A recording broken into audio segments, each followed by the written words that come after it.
नमस्कार दोस्तों, आज है संडे, दिन है रविवार। आज वक्त है फिल्म लाइन से जुड़े आपके पूछे गए सवालों के जवाब देने का, क्योंकि आप जानना चाहते हैं कि फिल्म इंडस्ट्री में हम कैसे आए, हमें ये काम कैसे मिलेगा।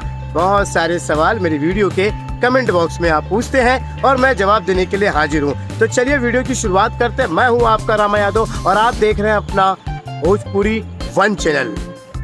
वीडियो की शुरुआत में बता देता हूं कि भाई ऐसा है कि आप में से कई सारे लोगों ने एक ही सवाल बार बार पूछा है, तो मैंने क्या किया है, नाम आप लोगों का नहीं ले पाऊंगा, लेकिन वो पूछे गए बार बार सवाल को यहाँ लेकर उसका जवाब देने की कोशिश जरूर करूंगा। तो दोस्तों, कई सारे जो हैं राइटर यानी जो गाना लिखते हैं, कहानी लिखते हैं, वो कमेंट करते हैं कि भाई हमने बहुत अच्छा गाना लिखा है, हमने बहुत अच्छी कहानी लिखी है, इसे हम बेचे कैसे? आप हमारा ये गाना बिकवा दो, बड़ी मेहरबानी होगी। यार दोस्तों, ऐसा है ना कि आपको सबसे पहले बता दूं कि अगर आप एक राइटर हैं तो राइटर एसोसिएशन में अपने आप को रजिस्टर्ड कर लो, क्योंकि ये क्या है, ये सबसे बड़ा जो होता है ना, आपकी लिखावट जो है वो आपका सबसे बड़ा धन है, यानी वही आपकी जो है कला है। अगर आपने इसे ऐसे ही लिख के किसी को इसी तरह से मतलब कि मुझे भेज दिया या किसी और को सुना दिया, तो ये आपका चोरी होने का चांस होता है, क्योंकि आपका रजिस्ट्रेशन होगा नहीं। आप राइटर के कार्ड नहीं लेंगे तो राइटर का कार्ड में आप इसको, जो आपकी जो स्टोरी है, जो गाना है, वहाँ रजिस्टर करवा लो और उसके बाद वहाँ पे स्टैम्प वगैरह लगवा लो और उसके बाद इस कहानी को किसी के पास भेजो, नहीं तो चोरी हो जाएगा। अब होगा क्या, इसके अंदर बहुत ज़्यादा पैसा नहीं लगता, मैंने इस पर वीडियो बनाई है, 17 या 1800 रुपये लगते हैं। आप राइटर एसोसिएशन का कार्ड बना लो और उसके बाद अपने कहानी को भेजो। अब बात आती है कि इसे बिकेगा कैसे। भाई देखो, ऐसा ही है कि आपको जो राइटर हैं, बड़े बड़े राइटर जो हैं या जो इस तरह के जो कहानी वगैरह जो लिखते हैं, उनसे थोड़ा संपर्क रखना पड़ेगा। देखिए, कोई भी राइटर वो किसी एक विषय पे काम कर रहा है, उसके पास बहुत सारा काम आता है, तो वो क्या करता है कि अब हर किसी का काम तो नहीं छोड़ के करता रहेगा। कोई उसकी दुकान तो नहीं है कि चलो कोई धनिया मांग लिया, मिर्ची मांग लिया, उसको देते रहेगा, ऐसा नहीं होता है ना। तो ऐसे में क्या होता है कि उसके पास आप जैसे जो नए नए राइटर होते हैं, वो अपनी अपनी स्टोरी, अपनी अपनी कहानी देते रहते हैं, पर रजिस्टर्ड करवा के देते हैं। और जब उनके पास ऐसा कोई आता है ऑफर कि हाँ भाई हमें कहानी चाहिए, गाने चाहिए, तो वो बंदा क्या करता है, उन्हें देता है। आप समझ रहे हैं? अब इन दोनों के बीच में एक जो होता है ना, अंडरस्टैंडिंग होती है, वो समझ के करते हैं काम, जैसे कि भाई आपका गाना है, मैं आपकी हेल्प करता हूँ, उस प्रकार से होता है। अब इसमें उसका क्या फ़ायदा होता है, जिसका जो गाना आपका बिकवा रहा, भाई क्या होता है कि उसका कुछ काम होगा, आप उसके साथ में कुछ स्टोरी पे काम कर सकते हैं, या उसकी कोई शूटिंग चल रही है तो वहाँ पे आप उनकी हेल्प कर सकते हैं। तो इस प्रकार का आपको किसी भी एक अच्छे राइटर के साथ में काम करना पड़ेगा, तभी आपका ये जो कला है ये लोगों को पता चलेगा, लोगों में पहचान होगी, तब जाके आप अपना गाना, आपकी स्टोरी किसी को सुना सकते हैं। ऐसे अगर आप सोचेंगे कि मैंने ये लिख के रखा है और ये किसी को मैं दे दूँ, ऐसा खरीदी बिक्री, ये बिल्कुल पॉसिबल नहीं है। मैं अभी आपको बता रहा हूँ। हाँ, कोई आपको उल्लू बना रहा है वो बात अलग है कि हमें आपका गाना भेजो, हम ले लेंगे, ऐसा कुछ नहीं होता यार। जब तक कोई मार्केट में आपको जानेगा नहीं, पहचानेगा नहीं, कौन आपका गाना खरीदेगा? आप समझे ना। तो और मेरे यहाँ ये शब्द लिख के कोई मतलब ही नहीं है। हाँ, आप अपना एडवर्टाइजिंग जो है आपका ऐड कर सकते हो कमेंट बॉक्स में कि मेरे पास गाना है, मेरे पास स्टोरी है, अगर किसी को ज़रूरत है तो प्लीज़ मुझे कॉन्टेक्ट कर सकते हो, ऐसा आप कमेंट पे लिख सकते हो। लेकिन मैं क्या करूँगा आपसे, मतलब आपसे गाना सुनकर या लेकर मैं क्या करूँगा? मैं फिल्में बना नहीं रहा हूँ, मेरे पास इतना पैसा नहीं है, तो ये सब के लिए ठीक है। तो आप जब राइटर हैं तो ये काम आपको करना पड़ेगा, जो मैंने आपको बताया ध्यान से, ठीक है। दूसरे प्रश्न के ऊपर जाते हैं। कई लोगों ने ये मुझे कहा है कि हम फिल्म बनाना चाहते हैं, लेकिन हमें समझ में नहीं आता है कि हम अपनी फिल्म को बनाए कैसे, और अगर बना भी लें तो इसे बेचे कैसे, क्योंकि इससे प्रॉफिट भी कमाना है ना। ऐसे आप सोच भी रहे होंगे, या सवाल तो है ही है। तो भाई देखो, ऐसा है कि कोई भी प्रोड्यूसर पैसा लगाता इसलिए है कि वो कमा सके, समझे। पहले का समय कुछ और था कि कई लोग अपना जो है ब्लैक मनी लगाते थे या कोई शौकिया लगाता था, लेकिन आज तो ये बिजनेस हो गया। आज तो सब लोग लगे पड़े हैं कि चलो भाई 2 का 4 बना लेते हैं, और ये अभी सक्सेस भी हो रहा है हर जो है डिजिटल प्लेटफॉर्म के माध्यम से। और फिल्मों जो बनती थी पहले बड़ी महंगी बनती थी, अब थोड़ी सस्ती बनती है। तो आज के समय में फिल्में बनाना बड़ा आसान है, क्योंकि हम डिजिटल ज़माने में हैं, अब पहले जैसा निगेटिव यूज़ नहीं हो रहा है, उतने बड़े बड़े कैमरे नहीं हैं। तो आजकल देख रहे हैं आप तो थिएटर भी बंद है यार। तो इस समय क्या हो रहा है, OTT प्लेटफॉर्म जम के चल रहा है। तो आप में से कई जो लोग हैं, प्रोड्यूसर बनना चाहते हैं, एक्टर डायरेक्टर जो भी है यार, तो अगर आप फिल्म बनाना चाह रहे हैं तो आप अपनी फिल्म को अभी इस समय जितने भी OTT प्लेटफॉर्म है जो मोबाइल पे फिल्में अपनी दिखा रहे हैं, अरे बहुत सारे OTT प्लेटफॉर्म है, वहाँ पर आप जा सकते हैं। उनकी जो भी ऑफिस है, जो भी ब्रांच है, जैसे मैक्स हो गया, अमेजॉन हो गया, आपके उल्लू हो गया, और तमाम ऐसे हैं यार, वहाँ पे आप जा सकते हैं। जाने के बाद अपनी स्टोरी, अपना प्रोजेक्ट उन्हें बता सकते हैं, और उसके बाद आपकी उनकी जो टीम होती है वो आपसे बात करेगी कि हम उनको क्या चाहिए, आप क्या बना के दे सकते हैं, आप लोगों में वो बातें होंगी, और उसके बाद वो अप्रूवल देते हैं।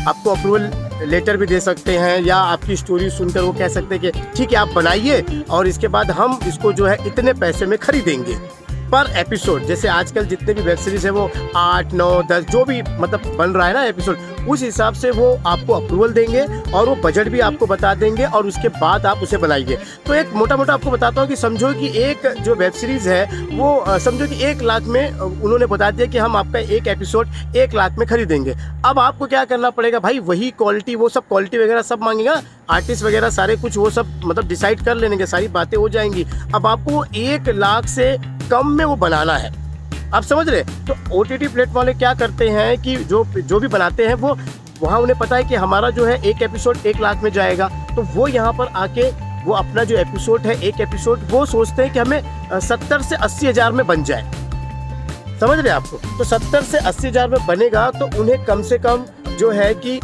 30,000 रुपये का मुनाफा हो जाएगा, क्योंकि हमें वहाँ तो 1 लाख मिल रहा है। और उसके बाद क्या होता है कि ये बनने के बाद जब वो दिखाओगे आप वहाँ पर, तो ऐसा भी हो सकता है कि 1 लाख के बजाय आपको वो 1.25 लाख पर एपिसोड दे दे, समझ गए आप। तो वहाँ भी आपका फ़ायदा हो सकता है। तो इस तरह से OTT प्लेटफॉर्म पे आप अपनी फिल्मों को जो है, अपनी जो वेब सीरीज है वो रिलीज़ कर सकते हो।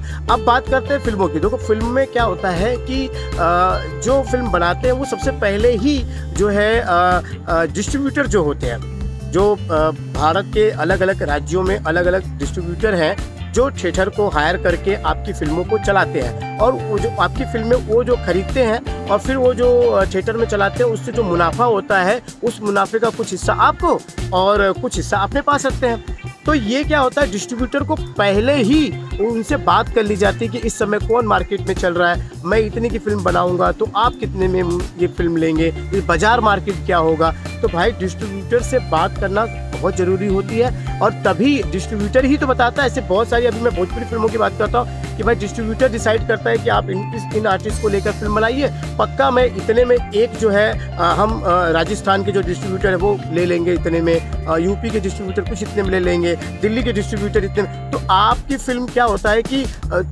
थोड़े सब डिस्ट्रीब्यूटर अपने आपस में जो है वो आपको जो है ले लेते हैं और चलाते हैं, और फिर बाद में मुनाफा आपको मिल जाता है। तो कभी कभी क्या होता है कि डिस्ट्रीब्यूटर आपको बनने के पहले ही जो है मुनाफा एक बता देते हैं कि इस तरह से आपको इतना मुनाफा है, और उसके बाद जो डायरेक्टर होते हैं, जो प्रोड्यूसर होता है, जो पैसा लगाता है, वो अपनी फिल्म बना लेता है, और पहले से ही डिस्ट्रीब्यूटर होते हैं और वो अपने जो है अलग अलग राज्यों में दिखा के जो है मुनाफा आपको दे देते हैं। 100 में सीधी बात कि अगर आप फिल्म बना रहे हैं तो डिस्ट्रीब्यूटर से आप राय ले लीजिए, और उनका जो एड्रेस पता है वो इंटरनेट पे आपको मिल जाएगा।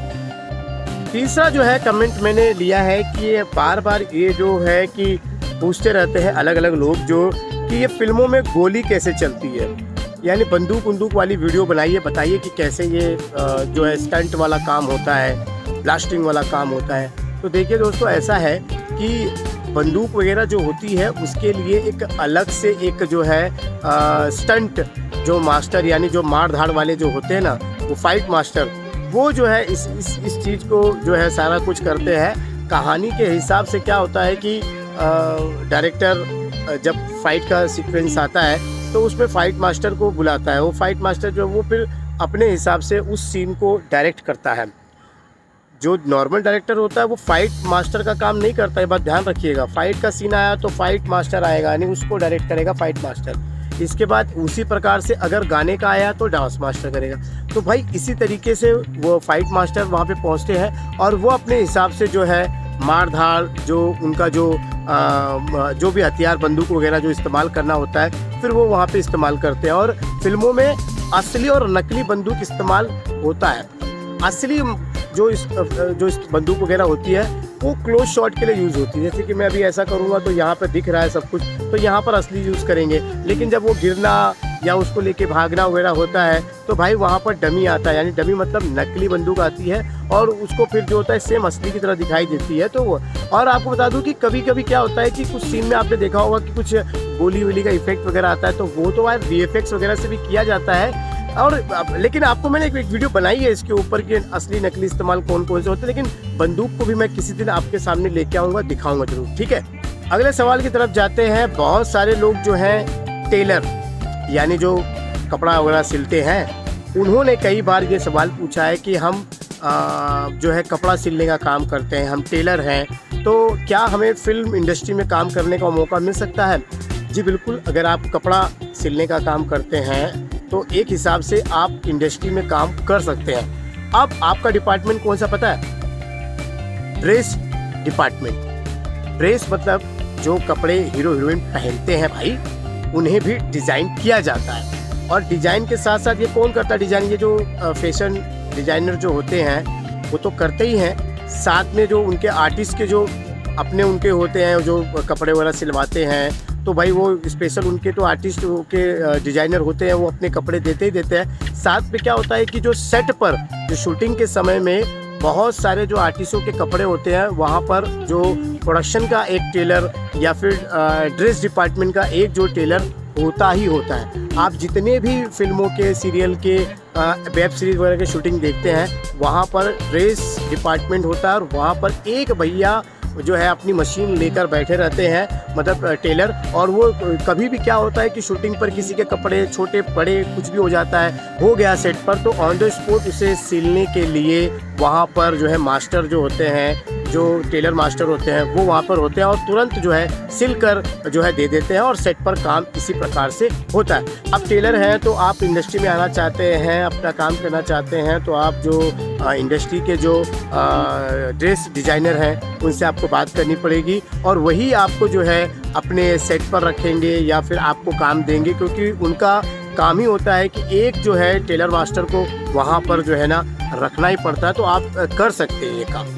आप में से कई सारे लोगों ने मुझसे ये भी पूछा है कि मैं कितना कमा लेता हूँ और अगर हम फिल्म लाइन में काम करें तो कैसा होता कैसा है, पेमेंट का क्या इसमें लेन देन का रहता है, समय पे पैसा मिल जाता है या नहीं मिलता है? बहुत अच्छा सवाल है जिसने भी पूछा है भाई। तो देखिए ऐसा है कि मेरा जो पर डे होता है वो लगभग करीबन मैं एक दिन में कभी कभी 4000 भी पर डे ले लेता हूँ और कभी कभी प्रोडक्शन के हिसाब से मैं 2500 भी ले लेता हूँ। तो ये प्रोडक्शन के हिसाब से होता है क्योंकि वो कितना अच्छा प्रोडक्शन है। अक्सर ऐसा होता है कि कई प्रोडक्शन वाले हमेशा ये कहते हैं हम जैसे टेक्नीशियनों को कि हमारी फिल्म में बजट नहीं है, इसके लिए हम आपका पेमेंट थोड़ा कम रखेंगे, ऐसा बोलते हैं। लेकिन भाई उनके पास प्रॉपर बजट होता है, वो वहाँ पर अपने जो है सारी दूसरी चीज़ों में जो है ना वो पैसा खर्च करते हैं, लेकिन जो काम करते हैं उन्हें पैसा कम ही देते हैं। तो भाई ऐसा है कि कभी जो मैंने जैसे आपको बताया कि कभी 4000, 2500, 3000 वो प्रोडक्शन के हिसाब से हम लोग लेते रहते हैं। अब ये पैसा मिलता कैसा? देखो कई बार हम लोग उनसे डायरेक्ट कहते हैं कि हम आपका पर डे जो है हम ले लेंगे, लेकिन अभी इस समय जो कोविड और जो नोटबंदी के बाद जो है इंडस्ट्री में भी जो है अब चेक और जो है मनी ट्रांसफ़र जो है वो तुरंत नहीं होता है। एक्चुअल देखा जाए कमर्शियल ऐड करते हैं तो हमें कम से कम 30 दिन के बाद पैसा मिलता है, लेकिन ये कोविड में 15 दिन हो गया था, 15 दिन के बाद आपको पैसा मिल जाएगा। लेकिन अगर देखा जाए अगर नॉर्मल सब कुछ हो जाएगा तो जो कमर्शियल ऐड होते हैं उसमें 30 दिन का समय लगता है और जो फिल्म वगैरह होती है उसमें जो है अगर आप 40-50 दिन का काम कर रहे हैं तो उसमें 7-7 दिन में आपका पेमेंट क्लियर होता है, आपका यानी हमारे वर्कर का। बाकी इक्विपमेंट वगैरह का तो भाई कंपनी से डिसाइड होता है वो क्या हिसाब से लेते हैं, मतलब वो उनके हिसाब से है, लेकिन वर्कर जो है वो अपना पैसा इस तरह से लेते हैं। अब आप बात करते हैं मेरी कमाई का। भाई देखो कमाई क्या होता है, कभी अच्छा प्रोडक्शन मिल गया, शूटिंग 1 महीना चल गई, तो अगर आप मेरा जो है 3000 रुपये पर डे पकड़ेंगे तो हम थोड़ा कमा लेते हैं। लेकिन ये क्या होता है ये आगे जाके फिर मैनेज हो जाता है। जैसे कि अभी इस महीने मुझे काम मिला, मैंने कमाया, लेकिन अगले 2 महीने क्या होगा? 2 महीने तो फिर मैं बैठा ही रह गया, मुझे काम नहीं मिला, तो जो मैंने इस महीने कमाया वो उस महीने मेरा खर्च हो जाता है। आप समझे? तो यार हमेशा ये लगा रहता है। हम जैसे वर्करों की बात कर रहा हूँ, आर्टिस्ट का तो भाई बिल्कुल अलग है। आर्टिस्ट तो भाई आजकल मतलब जितना सबसे बजट बिल्कुल कम होगा, लेकिन आर्टिस्ट को भर भर के पैसा देंगे। आप पता नहीं क्या है, हमारी इंडस्ट्री में बदलाव होना चाहिए यार। आर्टिस्ट हो या वर्कर हो, सेम उनको पैसा मिलना चाहिए। ये क्योंकि आर्टिस्ट लोगों को ज़्यादा पैसा मिल जाता है, आप लोग ज़्यादा प्यार कर देते हो, और इसीलिए तो क्या होता है, वो पैसा खर्च करने के लिए वो नशा वगैरह करते रहते हैं। देख रहे हो ना क्या हालात चल रहे हैं, समझ रहे हैं। तो मैं तो यार वर्करों के लिए हूँ। आप जैसे जो भी वर्कर हैं यहाँ पे काम करना चाहते हैं, तो वर्करों को दो ना, वर्करों को पैसा दो यार। डायरेक्टर प्रोड्यूसर वर्करों को दो, वर्कर जिंदा रहेंगे, अपनी रोजी रोटी कमा रहे हैं। लेकिन आप आर्टिस्टों के एक वर्कर तादाद में काम करते हैं, करीबन समझो कि एक फिल्म बनती है तो 500 वर्कर उसमें काम करते हैं, और उसमें से सारा पैसा ले जाता है वो एक हीरो या एक हीरोइन। और करते क्या है वो लोग। चलिए छोड़िए, बात तो बात की है, लेकिन इसी तरह से मैं आपको बजट बता रहा था कि भाई जो है इसी तरह से हम कमा लेते हैं। और इसमें क्या होता है, कई बार ऐसा भी होता है कि महीना 2 महीना भी लग जाता है। जो प्रोडक्शन हाउस है वो हमें पैसा देने में उनको टाइम लग जाता है। तो इससे क्या होता है कि 40 या 60 दिन का भी समय लग जाता है। ठीक है, तो आप थोड़ा सा समझ जाइए, मैंने आपको मोटा-मोटी बता दिया है। अब अंतिम सवाल पे आते हैं, क्योंकि ये सवाल नहीं है, ये लोगों ने अपनी भावनाएं लिखी है, और हमेशा मुझे ये लिखते रहते हैं कि हमें भी जो है काम करना है, हमें मिल सकता है क्या काम। मैंने कई बार आपको बोला भाई साहब, मैं कैसे भविष्यवाणी कर दूँ, मैं मतलब कि मुझे जोशी बना लिया आप लोगों ने। मतलब मैं भविष्यवाणी कर दूँ आपकी कि हाँ भाई आपको काम मिल जाएगा। आप देखिए कमेंट में खाली आपका लिखा हुआ दिखाई देता है, आपका चेहरा नहीं दिखाई देता है, और ना मैंने आपका ऑडिशन लिया ना कुछ लिया इस तरह से। तो फिर कैसे मैं कह दूँ भाई काम आपको करना है, तरीका मैंने बताया है, बस आप आइए, अपना जो है हुनर दिखाइए और आप काम लीजिए ना। काम की पूरी जानकारी तो मैं आपको दे रहा हूँ, फिर इस तरह से क्या लिख के क्या मतलब होगा, समझ रहे हैं आप। मैं भविष्यवाणी आपके ऊपर नहीं कर सकता। अब जो भविष्यवाणी जो करने वाले हैं वो कुछ महान लोग होंगे, मैं बिल्कुल महान नहीं हूँ। और हाँ, अभी एक कमेंट का मैं जवाब दे रहा था बीच में, अभी कोई मैं उनका नाम भी ले लेता हूँ इसमें, अमित करके हैं, वो बार बार मुझे जो है कमेंट जो है कर रहे हैं कि मैंने आपके ऊपर भरोसा किया, आपकी वजह से मुंबई आ गया, अब आप मेरा हेल्प नहीं कर रहे हैं, मेरा फ़ोन नहीं उठा रहे हो। अरे भाई साहब, मैं सभी से हाथ जोड़ के विनती करता हूँ, मैंने किसी को भी नहीं कहा है अपनी वीडियो में कि आप मेरे भरोसे आइए मुंबई। किसी एक बंदे को कहा है मैंने कि भैया, मैंने कॉल करके आप लोगों को कहा कि भाई आप आइए। मैं पर्सनली किसी को मतलब जो है ना यहाँ पर नहीं बुलाया, पर्सनल किसी को भी नहीं। यार जो मेरी जानकारी होती है मैं आप सभी लोगों के साथ बांटता हूँ। जितने लोग इस वीडियो को देख रहे हैं, जो मुझे सब्सक्राइब किया है, मेरा फर्ज बनता है कि मैं एक जानकारी आप लोगों को सबको इक्वल बराबर में दूं। मैं पर्सनल आप लोगों के लिए यहाँ मुंबई में मीटिंग करूँ, आपके साथ बातें करूँ। आप अगर ऐसा सोच रहे हैं तो आप बिल्कुल गलत सोच रहे हो दोस्त, क्योंकि यार मैंने कोई दुकान नहीं चला रखी है, मैंने कोई ऑफिस वगैरह नहीं खोला है। मैं बार बार अपनी वीडियो में बोलते रहता हूँ कि देखो मैं आप लोगों को सिर्फ अपना अनुभव दे रहा हूँ, अपनी जानकारी उठा के लेके आता हूँ, बताते रहता हूँ। इसका मतलब ये नहीं कि आप मुझे अपने मन से कुछ सोच लें कि चलो मुंबई चले जाते हैं, वहाँ रामा यादव मिलेंगे। अरे भाई, मेरे जैसे बहुत सारे लोग यहाँ रहते हैं, और मैं ये कह रहा हूँ, मैं आपको वार्निंग दे रहा हूँ, मैंने किसी को भी पर्सनल यहाँ मुंबई में नहीं बुलाया है। आप सभी लोगों को एक साथ, जितने भी मेरे सब्सक्राइबर हैं, मैं उनके लिए यहाँ पर जानकारी देता हूँ। उनमें से जो जानकारी को समझ जाता है, जो इसका इस्तेमाल करता है, वो आगे बढ़ जाता है। बाकी आप मुंबई अपनी मर्जी से आइए भाई, मैं आप लोगों को नहीं बुला रहा हूँ।